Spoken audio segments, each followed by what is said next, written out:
하나님 말씀 보겠습니다. 요한계시록 22장 1절입니다. 요한계시록 22장 1절에서 7절 말씀까지 교독하겠습니다.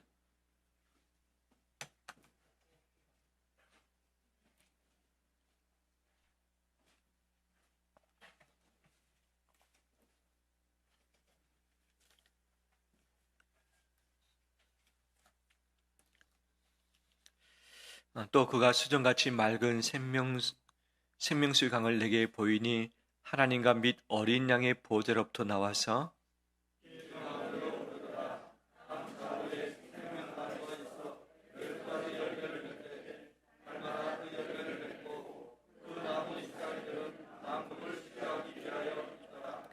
다시 저주가 없으며 하나님과 그 어린 양의 보좌가 그 가운데 있으리니 그의 종들이 그를 섬기며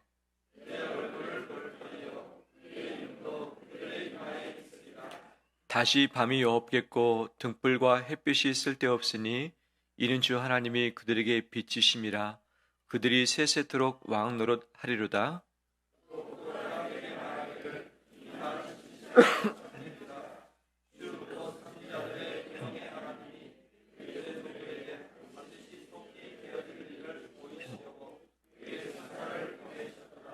함께 읽겠습니다. 보라, 내가 속히 어리니 이 두루마리의 예언의 말씀을 지키는 자는 복이 있으리라 하더라. 아멘. 주의 이름으로 축복합니다. 우리 서로들 인사 나눌까요? 잘 오셨습니다. 축복합니다.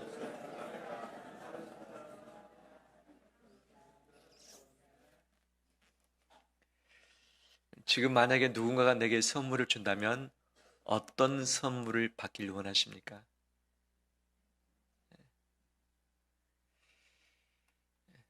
내가 사랑하는 그 어떤 누구에게 내가 만약에 선물을 한다고 한다면 어떤 선물을 하고 싶습니까?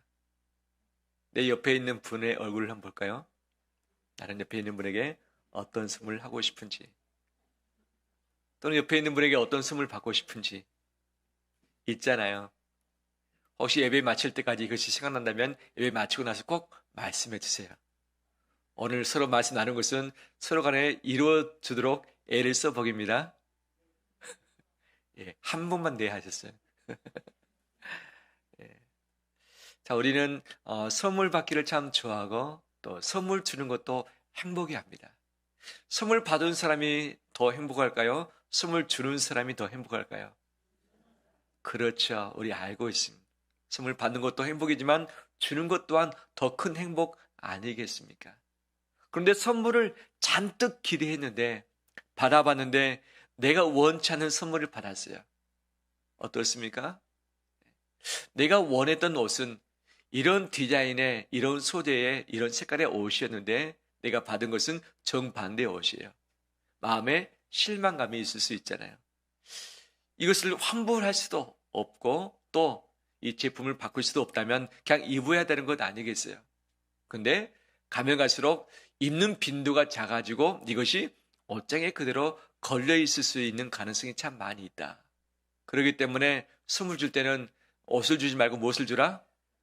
그렇죠. 잘 아시네요. 돈을 주어서 상대방의 마음에 맞는 것을 사 입든지 아니면 사 먹든지 하는 것이 필요한 것 아니겠어요? 맛있는 걸 사준다고 해서 갔는데 나는 안 좋아하고 본인만 좋아하는 것을 사준다면 어떻습니까? 잘 먹지 못하고 그런 거죠.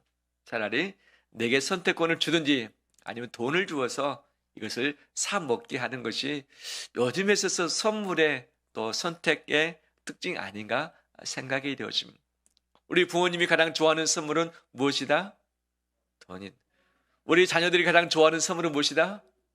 예, 돈으로 시작해서 돈으로 끝마쳐 주는데 예배 시간 마치고 나서 돈이라고는 말씀하지 마십시오. 다른 것을 말씀해 주시면 감사하겠습니다. 하나님도 우리에게 선물 주시기를 참 기뻐하신 분이세요. 하나님은 모든 것을 가졌습니다. 모든 것을 주실 수 있는 분이세요. 우리에게 필요한 것이 무엇인가를 아시고 적시적소에 예비하셨다가 내게 딱딱 허락하신 것이 하나님의 솜씨임을 믿습니다. 그런데 하나님이 우리에게 주실 수 있는 많은 것들이 있는데 어떤 걸 주기를 가장 우선시하실까? 나에게 어떤 선물 주기를 간절히 고대하실까? 달리 말한다면 내게 필요한 선물이 무엇인가? 최고의 선물은 무엇인가? 이 부분을 오늘 말씀을 통해서 살피면서 우리가 감사의 제목을 꼭 붙들길 원합니다. 오늘 읽었던 본문에는 우리 눈으로 상상할 수 있는 세 가지의 실체가 나옵니다. 그 하나는 생명수의 강, 두 번째는 생명나무, 세 번째는 빛이라고 이야기를 하고 있죠. 지금 요한계시록을 통해서 이 천상의 모습이 어떤 것인지 우리 머릿속에 계속해서 비전으로 그려가고 있습니다. 이제 거의 막바지에 왔습니다. 천국은 어떤 곳인가? 하나님이 계시는 곳 맞다. 새 예루살렘, 새 하늘, 새 땅이 있는 곳이 맞다. 그러면 그 새 예루살렘 성 한가운데는 무엇이 있는가? 하나님 아버지와 그 어린 양이 보좌에 계신다. 이것이 천국의 가장 핵심적인 내용인 것이. 그러면 하나님과 어린 양 예수 그리스도를 제외한다면 천국에는 무엇이 있는가? 아주 2400km의 가로 세로 높이의 넓은 성이 있을 뿐만 아니라 모든 보석과 값진 것들로 다 이루어졌다는 것을 말씀을 통해서 알았습니다. 그러면 천국에는 그것만 있는가? 아닙니다. 한가운데 하나님 아버지와 어린 양로부터 흘러나오는 생명수 강이 흐르고 있고, 그리고 이 강이 흘러가는 곳 좌우에 생명나무가 있고, 생명나무에 생명의 열매가 있고, 그 잎사귀가 치료지가 된다는 말씀이시죠. 그것뿐만 아니라 하늘에는 따로 해와 달과 별이 없는데 그 이유는 하나님이 빛이 되십니다.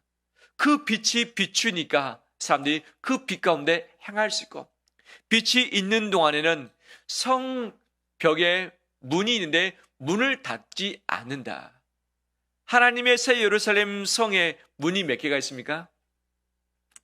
동쪽에 3개, 남쪽, 북쪽, 서쪽에 각 3개씩, 모두 몇 개입니까? 12개. 이 성에 문이 12개나 있을 필요가 있는가? 하지만 12개입니다. 항상 낮이고 밤이 없으니까 이 성문은 닫혀지지 않는다. 열려진 문인 것이죠. 누구든지 예수 그리스도를 통해서 이곳에 사방에서부터 오라는 의미 아니겠습니까? 천국에 12개의 열린 문이 존재하고 있는데 그 문을 통해서 한가운데 가면 하나님이 예비하신 최고의 선물이 있다는 것이죠. 천국에 오는 자에게 주시려고 예비하신 것이 생명수의 강과 그다음에 생명나무와 그 빛인 줄 믿습니다. 이것이 요한계시록 마지막 온 세상 우리의 인생을 마지막 마무리하면서 우리에게 주시려고 모든 것을 예비를 해 주셨습니다. 그러면 요한계시록의 말씀은 이건데, 그러면 창세기의 세상의 처음은 어떠했겠는가? 창세기 1장 2절 말씀에 무엇이 있으라 하심에? 빛이 있으라 하심에 이 세상에 빛이 존재하기 시작했다. 해와 달과 별은 4번째 날에 창조를 하셨습니다. 이것은 우리 눈으로 볼 수 있는 빛이지만 이 첫 번째 날의 빛은 하나님 자체를 의미한 것이죠. 하나님이 빛된 존재이시기 때문에 그 빛된 분이 세상을 창조하실 때에 이것을 세상에 투영하시사 가장 필요한 것, 모든 것에 있어서 가장 먼저 있어야 할 것이 빛인 것을 아셨기 때문에 빛을 창조하시고 나서 그 다음에 하늘과 땅을, 궁창을, 그 다음에 이 해와 달과 별과 그 안에는 물고기와 그 다음 식물과 동물과 마지막에 사람을 창조하셨다라고 이야기를 하고 있죠. 천지 창조의 시작은 빛이었습니다. 그럼 창조를 며칠 동안 하나님은 이루셨습니까? 6일 동안 이루시고 7번째 날에 쉬셨던 것이죠. 6번째 날에 하나님께서 창조하신 것은 무엇이었습니까? 동물과 사람이었죠. 동물과 사람. 사람을 무엇으로 지으셨습니까? 흙으로 지으셨고 하나님의 형상 모양을 담도록 하셨던 것이죠. 다 빚고 나서 그 다음에 하나님이 창조의 마지막 순간, 우리가 스위치를 딱 켜면 불이 켜지듯이 창조의 세계에 있어서 최고의 작품을 사람으로 만드셨고 그들에게 하나님의 권위를 허락하시사 세상을 다스리도록 하게 하신 것 아니겠습니까? 마지막 사람에게 주신 것이 무엇인가? 창세기 2장 7절 말씀에 여호와 하나님이 땅에 흙으로 사람을 지으시고 생기를 그 코에 불어넣으시니 사람이 무엇이 된지라? 생명이 된지라 말씀. 이것이 창조의 끝이었습니다. 창조의 시작은 빛이었습니다. 창조의 끝은 생기를 불어넣으심으로 생명되게 하신 것이죠. 하나님은 우리 가운데, 세계 가운데 생명 주시기를 간절히 원하셨습니다. 하나님은 아담과 하와를 에덴 동산에서 살게 하셨는데 에덴 동산 한가운데 어떤 나무가 있습니까? 생명나무와 선악을 알게 하는 나무를 두셨습니다. 우리가 보통 많이 이야기하고 있는 것은 선악을 알게 하는 나무를 언급하지만 실상은 생명나무가 더 큰 주인공인 것이죠. 에덴 동산에서 사람들이 누리길 원하셨고 주길 원하셨는데 무엇을 주길 원하셨는가? 생명나무의 생명의 열매를 주길 원하셨다는 것이 하나님의 계획이었던 것이죠. 바로 이것을 하나님은 에스겔 선지자에게 보이셨던 것이죠. 에스겔이 천상을 보았습니다. 하나님 나라를 가서 보았습니다. 봤더니 이 성전 문 지방에서부터 물이 흘러나오는데 생수의 강이 흘렀다고 하는 것이죠. 이것이 차서 발목과 무릎과 허리에 온 몸이 다 잠길 수 있을 정도였고 이 생수의 강이 흘러가는 곳곳마다 살아나는 역사가 있었다. 강 좌우에는 무엇이 있었다? 생명나무가 있었다. 12달을 통해서 열매를 맺게 하시고 그 열매를 먹도록 하셨고 그 잎사귀는 치료하는 효과가 있다고 이야기를 하고 있죠. 모든 물고기가 살아나며 모든 생명이 살아나며 그 다음에 어부들이 가까이 와서 어부들이 가득한 것이 생수의 강이라 표현을 하고 있는 것이죠. 창세기에서 하나님께서 보여주셨던 그 부분 또 에스겔을 통해서 나타나셨던 그 하나님은 바로 천상의 마지막 모습이 그러할 것을 다시 보여주고 계신 것이죠. 하나님의 나라 새 예루살렘의 중앙에는 생명수의 강이 흐르고 있고 생명수 강 좌우에 생명나무가 있어서 그 열매를 맺게 하시고 그곳에 있는 하나님의 백성들이 그 열매를 따먹도록 허락을 해주셨습니다. 우리가 천국에 가게 되면 이것을 보게 될 것이고 그 생명수의 물을 마심으로 내가 날마다 새로워지고 그 생명나무의 열매를 먹음으로 말미암아서 내가 힘이 서치고 내가 그 하나님의 풍성함을 함께 누리게 될 줄 믿습니다. 이 천국을 함께 소망하면서 나가는 우리 되시길 주의 이름으로 축원합니다. 그러면 이것이 천국에 가서만 누릴 수 있는 것인가? 아니죠. 하나님은 그 천국의 모양을 이 땅에 재현하길 원하셨고 이 땅에 재현된 것을 통해서 하나님 나라를 발견하도록 하게 하신 것이죠. 바로 이 땅의 성막 성전을 통해서 하나님의 임재를 나타내셨던 그 하나님은 실제이신 하나님의 아들 예수 그리스도를 이 땅에 보내주셨죠. 예수 그리스도의 모든 사역과 그 메시지를 담은 것이 복음서 아니겠습니까? 복음서 중에서 요한복음은 에고 에이미의 대목이 7번 나옵니다. 나는 누구다? 에고 에이미. 거기서 예수님이 누구신지를 7가지로 말씀을 정확하게 해주고 계시는데 그 7가지 중에 핵심되는 2가지를 뺀다면 뽑아낸다면 무엇이겠는가? 바로 요한복음이 창조와 요한계시록 그 사이에 있는 예수 그리스도 핵심 그분이 누구이며 하나님은 우리에게 무엇을 주기를 간절히 원하시는가 하나님의 최고의 선물이 무엇인가를 우리에게 나타내주고 계시는 것이죠. 요한복음 말씀을 제가 읽어보면 이렇습니다.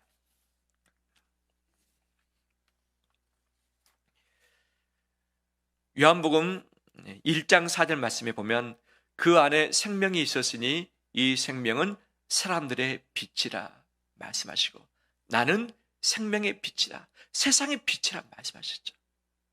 창조 때 언급하셨던 하나님의 빛, 요한계시록에서 그 새 예루살렘 성 한가운데 있는 그 빛, 바로 이 빛이 이 세상에 왔다. 그 빛은 예수 그리스도라고 말씀하고 있죠.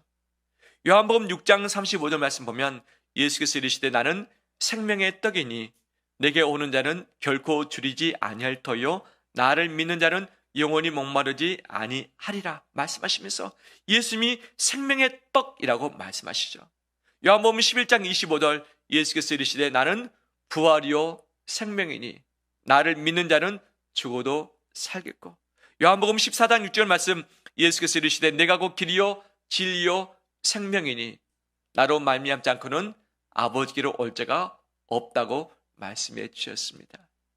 예수님은 빛이요 생명이셨습니다.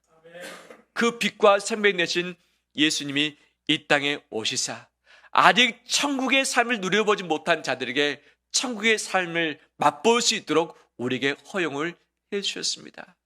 우리는 어둠 가운데 있던 자였습니다. 죄 가운데 있던 자였습니다. 우리에게 빛을 비춰심으로 어둠으로부터 우리를 해방시키셨고 이 세상이 얼마나 아름다운 곳인가를 나타내 주셨습니다. 이 빛뿐만 아니라 우리에게 생명 주시기를 간절히 원하고 계십니다. 그런데 이 생명은 예수 그리스도의 생명을 내어놓으심으로 말미암아서 우리에게 나눠지는 주의 생명인 줄 믿습니다. 오병이어의 사건 아시잖아요. 한 어린아이가 도시락을 가져왔는데 물고기 2마리, 보리떡 5개를 가져왔다. 근데 이것을 본인만 먹을 수 있는 것인데 예수 그리스도의 손에 들려드리니까 예수님이 축사, 감사 기도하시고서 이것을 떼어주셨는데 거기에 있는 남자만 5,000명 되는 사람들이 배불리 먹고도 몇 광줄이 남았죠? 12광줄이 남았다 말씀하고 계신 것이죠. 하나의 떡이었지만 예수님이 기도하시고 떼어주시며 모든 사람이 먹고서 배불리 남았다라고 이야기하고 있는 것이죠.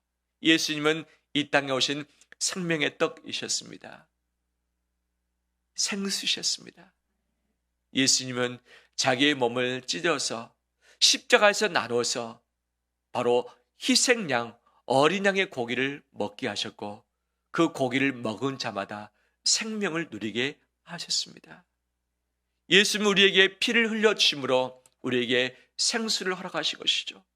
피가 생명이기 때문에 그 피를 마시는 자, 포도주를 마시는 자, 예수 그리스도의 피의 생기가 우리 안에서 움돋게 되어지고 우리의 심령이 내 안에서부터 살아나는 역사 있게 된 줄 믿습니다.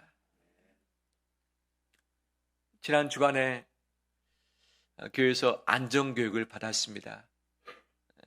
요즘 다중시설에 책임지고 있는 자, 또 머물고 있는 자가 안전교육을 받아야 한다면서요. 그래서 심폐소생을 어떻게 할 수 있을 것인가. 심폐소생은 우리 몸에 피가 돌고 있는데 그 피 안에는 산소라는 생명이 있다. 이것이 온 이 말초시근까지 전달해야만 우리 지체가 살 수 있는데 4분 동안 이것이 4분 이상을 지나가게 되면 우리 몸은 죽어가기 시작한다. 그래서 심폐소생은 반드시 4분 이내에 해야만 그 사람이 온전히 살아날 수 있는 확률이 많이 있다고도 이야기를 하고 있죠. 근데 그 비디오 화면을 보여주는데 우리 몸에 피가 도는데 피가 막혀서 뇌졸중으로 또는 이 사지가 막혀서 또는 오장육부 중에 어느 부분이 막혀가지고 있을 때는 우리는 죽어갈 수밖에 없다. 그 장기는 썩어지게 된다. 썩어지게 되는 그 이유 중 하나가 뭐냐? 혈관이 막혀버리고서 그곳에 피떡이라는 것이 있을 때, 혈관이 팽창되어서 공간이 좁아질 때 피가 잘 통하지 않는다. 통하지 않는 그곳에 이 피떡이라는 것이 막혀버리면 바로 그 사람은 짧은 시간 내에 죽음을 당할 수 있다. 그래서 4분 이내에 심폐소생을 해야 되고 그 기다리는 동안에 119 왔어서 그 다음 조치를 취할 수 있는 것이 우리가 할 수 있는 것 아니겠는가라고 하는 그런 교육을 받았습니다. 보면서 참 우리 몸에 이 혈관이 얼마나 중요한지, 그 안에 피가 돌므로 산소를 공급해주고 그 속에서 노폐물을 다 다시 거머쥐어서 우리 간에서 우리 신장에서 소화를 해내고 깨끗하게 하는 이것들이 얼마나 귀한 것인가. 그래서 먹는 음식을 가려 먹어야겠다. 또 운동도 더 열심히 해야겠다. 운동은 마음 먹어도 정말 잘 안 되더라고요. 운동 열심히 해야겠다. 또는 좋은 환경 가운데서 살아야겠다. 또 나뿐만 아니라 옆에 있는 분이 어려운 건 있으면 이제는 심폐소생을 할 수도 있겠구나라는 그런 마음도 갖게 되었습니다. 보니까 피가 돌아야 되는데 이 핏줄이 가지 않는 곳, 막혀 있는 곳은 죽을 수밖에 없다. 예수 그리스도는 우리의 생명 되십니다. 그분의 몸과 그분의 피를 우리에게 생수와 생명의 떡으로 허락을 해주셨습니다. 그 떡을 먹고 마시는 자가 생명을 누리는 것이고 건강하게 되어진 줄 믿습니다. 하나님은 그 천국에 바로 빛과 생명을 두셨고 우리에게 선물 주시기 위해서 생명수의 강을, 생명나무를 미리 다 마련해 주셨던 것이죠. 천국 가서뿐만 아니라 이 땅에서 우리가 이것을 누릴 수 있도록 예수 그리스도를 통해서 선물해 주셨습니다. 그 예수 그리스도를 먹고 마심으로 우리가 건강함을 얻고서 더 풍성한 삶을 누리는 우리 되시길 주의 이름으로 축원합니다. 그러면 그분을 어떻게 누릴 수 있을 것인가? 어떻게 누릴 수 있을 것인가? 시편 1편 말씀은 복으로 시작합니다. 시편 150편은 할렐루야로 영광으로 마치게 되어지는 것이죠. 하나님의 복이 인생의 여정, 고비, 고난을 다 통해서 하나님의 섭리 가운데 마지막 할렐루야를 통한 하나님의 영광 받길 원하시는 것 아니겠습니까? 그러면 사람의 복의 중심, 핵심이 무엇인가? 그것은 죄를 멀리하는 것이고 또 하나는 주의 말씀을 주야로 묵상하는 자로다. 그는 시냇가에 심은 나무가 철을 따라 과실을 맺으며 그 잎사귀가 마르지 아니함 같으니 그 행사가, 그 모든 행사가 다 형통하리로다 말씀하고 계시는 것이죠. 어떻게 보면 천상의 모습을 우리가 알 수 있는 대목으로 대신 비유로서 표현을 해 주신 거잖아요. 그 시냇가가 어떤 시냇가입니까? 하나님의 생수가 흐르는 그 시냇가이고 그 시냇가 좌우에 있는 그 나무가 바로 생명나무이고 이것이 철을 따라서 열매를 맺고 먹는 자마다 살게 되는 역사가 있는 것이죠. 그러면 그 생명수를 먹고 생명나무를 먹는다는 그 의미는 무엇인가? 하나님은 분명하게 말씀해 주셨습니다. 그 말씀을 주야로 묵상하는 자로다. 그 말씀을 주야로 묵상하는 자로다. 그 말씀이 예수 그리스도의 생명과 생수가 담겨져 있기 때문에 이것을 내가 듣고 먹고 마시면서 내가 묵상하고 이것을 암송하면서 이것을 쓰면서 읽으면서 바로 내 영혼이 살찌울 수 있도록 내 영혼이 살아날 수 있도록 하게 하는 것이 하나님의 최고의 선물인 줄 믿습니다. 우리 성도님들이 말씀을 가까이 하고 좋아하는 것 우리 교회의 자랑이기도 하고 우리 성도님들의 자랑이기도 합니다. 하지만 혹시 말씀의 그 생명이 내 안에서 충만히 없다면 다시금 내가 말씀을 내가 흡수하기도 하고 이 말씀으로 말미암아 내가 생명이 가득해서 살아나는 역사가 있길 주의 이름을 축원합니다. 말씀은 내 마음을 변화시킵니다. 말씀은 사람을 변화시킵니다. 말씀은 세상을 변화시킵니다. 하나님의 말씀으로 세상을 창조하셨고 하나님의 말씀으로 이 세상을 심판하실 것입니다. 말씀에는 권능이 있습니다. 그 권능의 말씀을 내가 충분히 섭취하고 이 말씀을 의지할 때에 하나님의 기적과 능력이 우리를 통해서 이 시대 가운데 나타나지게 될 줄 믿습니다. 이런 귀한 은혜의 생명나무, 생명수의 강의 역사가 이 땅에서 사는 우리에게 주어져서 이것을 충분히 누려나가는 우리 되시길 주의 이름으로 축원합니다. 말씀을 마무리하면서 두 가지의 도전을 드리길 원합니다. 그 첫 번째는 나만이 아니라 아직도 생명나무와 생명수를 알지 못하는 자에게 예수 그리스도를 증거함으로 그들이 함께 예수 그리스도를 먹고 마심으로 우리가 소성케 되는 역사 있길 축원합니다. 하나님은 절대 포기치 않으십니다. 우리도 역시 포기치 않고 계속 기도하고 사랑으로 감싸고 주의 복음으로 증거할 때에 때가 되면 하나님은 마음을 여시고 발걸음을 주님께로 향하게 하실 것을 믿습니다. 포기치 말고 마지막까지 그 영혼이 살아날 수 있도록 하나님은 주어버린 영혼에게 생명 주길 원하셨고 어두워진 세상 가운데 빛을 비춰주길 간절히 원하셨습니다.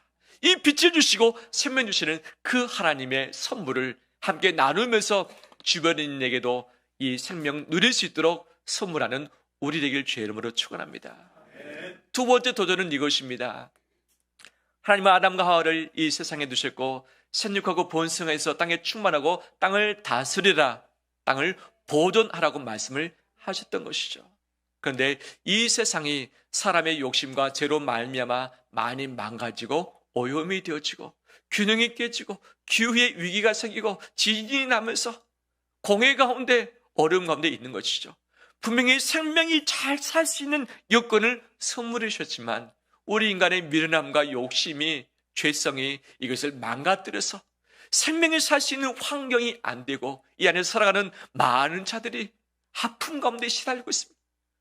듣도 보지도 못했던 암들이 여기저기서 발생을 하게 되어지고 폐가 상하고 눈이 상하고 우리 손발이 다 상하고 있는 것 아니겠습니까? 우리뿐이겠습니까? 우리 안에 축적되어진 그 모든 좋지 않은 것들이 우리 자녀에게 전달되어서 우리 자녀 다음 세대들이 더 살기 힘든 세상이 우리의 모습의 현 주소인 것이죠.